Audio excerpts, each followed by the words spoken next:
Last year, Maker's Mark responded to the call to finally release a bourbon with some age.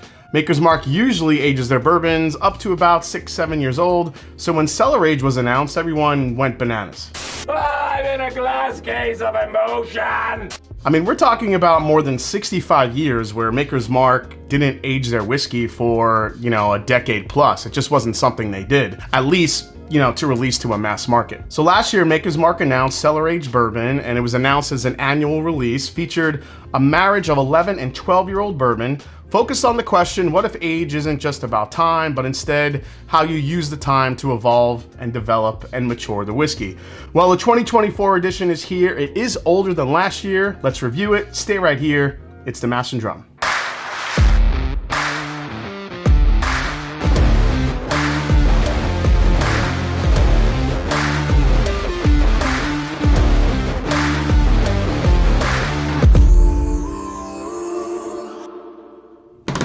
What's up, folks? I'm Jason C, and welcome back to the Mash and Drum. Like, subscribe, and help me keep growing the channel to hit that 100,000 subscriber milestone here in 2024. Appreciate the support. So, since its founding in 1953, Maker's Mark has aged its whiskey to taste, not to time. So, the goal is to achieve their flavor vision set by its founders, a bourbon without the bite that's always smooth, soft, and easy to sip. Now, the goal for Maker's Mark ultimately was to stay true to this philosophy, delivering a richer, deeper, more complex Maker's Mark with some age, but without the harsher tannic effects that you can get in an older aged bourbon. So to do that, Maker's Mark Cellar Aged Barrel starts off with Maker's Mark Classic Distillate, spending approximately 6 years aging in traditional bourbon warehouses, getting influence from the Kentucky climate and its temperature swings. Then those barrels are moved into the distillery's proprietary limestone whiskey cellar before being blended and bottled. Now, according to Maker's Mark, the cellar's consistently cool environment slows down the tannic impact that occurs during maturation while allowing the bourbon to develop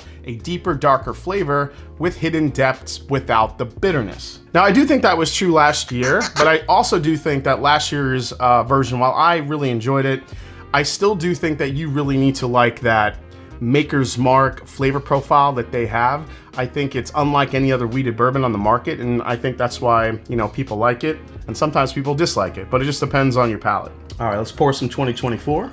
All right, so the 2024 edition utilizes bourbon that is older than last year's cellar age. This year, we have a blend of 85% 13-year bourbon and 15% 12-year bourbon. Now, this, of course, utilizes their 70% corn, 16% soft red winter wheat, and 14% malted barley mash bill. It's bottled at 119.3 proof, and it's starting to hit the markets now for a price, I think, around 150, 160 bucks. All right, let's see what we got. It's kind of interesting. The first thing I pick up is almost like a wood varnish. Like it's very sharp. Once you get beyond that, though, you get a lot of toasted oak. I think some of those stone fruit flavors that came through last year is still here. It's just a little bit more dark, a little bit more caramelized.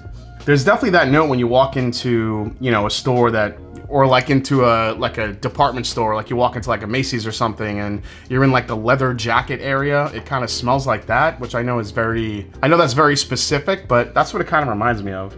Let's see how it tastes. Much better on the palate. You definitely get the oak punch. There's a ton of vanilla happening here. And I actually think this is even oakier than last year's version. We will do a quick comparison here, but yeah, this one is almost a little bit tannic, a little bit drying. I know they tried to maybe avoid that, but it's hard to kind of get away from it. I do think it's a little bit more oak forward on this one. I'm also getting a ton of almond paste, marzipan, if you will. Thank you, Fred Minnick, for that. I feel like this doesn't have like that creme brulee, old school bourbon type of flavor profile that we got last year. Again, we'll test that theory. But again, this is way more oak driven than I thought it was gonna be, especially after trying it the other night. That leather note just goes all the way to the back of the palate. And then the finish gets a little bit funky. Like I think the finish is actually what's kind of killing it for me. This also happened the other night. Let me see here. There's this hint of like a wet cardboard note that kind of hits the very back end of this one. I don't know, I'm just very sensitive to that note. It can be a little bit bitter, but there are some sweet flavors in the back end as well. I do think some of like that caramelized apple, maybe even almost like a peach starts to make it through, to the back end as well. those fruits are there, but the oak is so prevalent in the 2024 for me. The one thing it does have is actually a really nice texture. I do enjoy the creaminess of it. By the time I'm getting into my fourth sip here, yeah, that Maker's Mark DNA starts really coming through, starts really punching through. Caramelized apples again, but it's all covered in like this leather wood varnish. Just the finish is just kind of killing it for me a little bit, but let's compare it to the 2023 and see how different it is. All right, so here's the 2023, which was mostly a blend of 12 and 11-year bourbons, mostly 12-year bourbon. I think it was like 87% of a 12-year bourbon. And I think the proof was about 115 proof. So let's get a little comparison here. Yeah, I kind of like the nose on the 2023 a little bit better. I just feel like there's a little bit more sweetness to it. It comes off a little bit more of a, again, like that old school kind of dusty bourbon type of note that I think everybody loved about the 2023 last year. So the 2023 does have a little bit of that Maker's Mark kind of funky finish. Some people call it like a sour milk note a little bit, or, you know, I say wet cardboard, but, you know, to be honest, it's definitely less harsh on the 2023. I think it's a little bit sweeter. All right, let's go to the 2024 now. Yeah, the 2024, I think, is more oak driven. I don't think the disparity between 24 and 23 is that far as I was thinking when I was just trying the 24 initially. I do think the 23 has a good amount of oak to it as well, but the 24 I do think has more of it. Oh, for one more sip of the 24 here. Yeah, I don't know if it's because they're moving it to the limestone cellar rather than keeping it in a standard rick house, but the finish of this is just coming off a little bit wet, cardboardy, musty. Again, I'm getting that varnish note, but I think the 2024, it actually lacks a little sweetness. Like, I want more vanilla, I want more of those wood sugars, and I'm not sure if moving it to that limes, I understand the mindset around that because they don't want their whiskey to be tannic, but what they're doing as well is I think they're taking away a little bit of the sweetness that you would get from a standard Kentucky rickhouse aging. All right, let me think about this and go to a final breakdown. All right, final breakdown for the Maker's Mark Cellar Aged 2024. Price for this one, $150. Not sure if we're gonna see it go above that because it's a little bit older, so maybe $150, $160.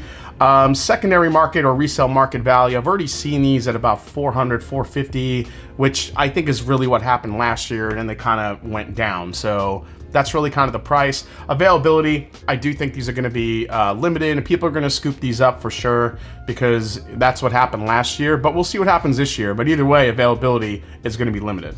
Value for this one, if it does stay about 150, 160 bucks, I say the value is a good value because you're looking at 85% of the blend being 13-year, and then the rest of it, 15% being 12 years. So you're getting a really nice high-age whiskey for about 150 bucks in today's market with prices that just keep continuing to soar. I think it's a pretty good value. All right, most I'd pay, and just going off of your comments, a lot of you have commented that, you know, usually the most I'd pay is retail when a lot of folks aren't gonna see this at retail. So I'm gonna factor in the upcharge price on top of it. If it was $450, what is the price, the ceiling that I'm gonna pay? So even for this one, being the 2024, I still wouldn't pay a penny over retail for this. As far as alternatives for this one's tough because there's just not many high-age wheated bourbons on the market unless you get into like a William LaRue Weller type of situation. However, there are some great alternatives that I think might even taste better than this.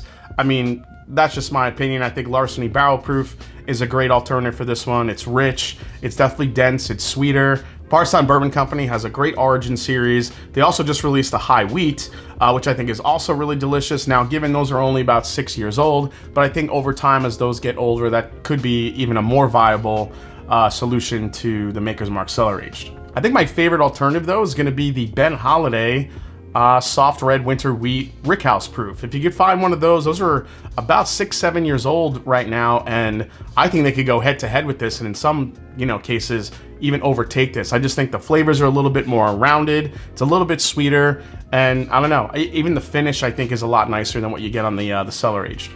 And lastly, is this a skip, a try before you buy, a buy, or a buy and back it up? I'm just gonna go with try before you buy for this one because I know a lot of people will want to buy this because it's a high-age whiskey from a big distiller. So for me, I'm kind of glad I tried this before I bought it. This is not my bottle. I borrowed this bottle from a good friend of mine, and basically, I'm not gonna buy this one. So, but I know there are a lot of Maker's Mark fans out there, and I know a lot of people like high-age whiskey. So I would just implore you, I'll say this, if you haven't enjoyed Maker's Mark in the past, you weren't a fan of the Maker's Mark Cellar Age last year, probably just skip this one over because I think those flavors get even a little bit more enhanced. Now, if you are a Maker's Mark fan or you just like high-age bourbons, you don't really feel one way or the other about Maker's Mark, I'm still gonna say it's a try before you buy, because I don't know, I just think the flavors in here are a little bit off. It's very oak forward, has a funky finish, and I just don't think the sweet flavors are enhanced enough to balance all that out. All right, guys, I hope you enjoyed this review for the new 2024 Maker's Mark Cellar Age. Hope you enjoyed it. If you did, hit the subscribe button below. Please hit the like button. And if you haven't yet, follow me on Instagram. Let me know what you think about this one. What did you think about the 2023 edition? Were you kind of crazy about that one? Really looking forward to this one? Or did you get that bottle and were disappointed? I'm always looking forward to hearing what you guys have to say. Definitely leave a comment below. Feed the algorithm on YouTube. Help grow the channel. And as I always say, it's not about the whiskey. It's the people you share it with. Cheers, and I'll see you next time right here on the Master and Drum. Cheers, guys.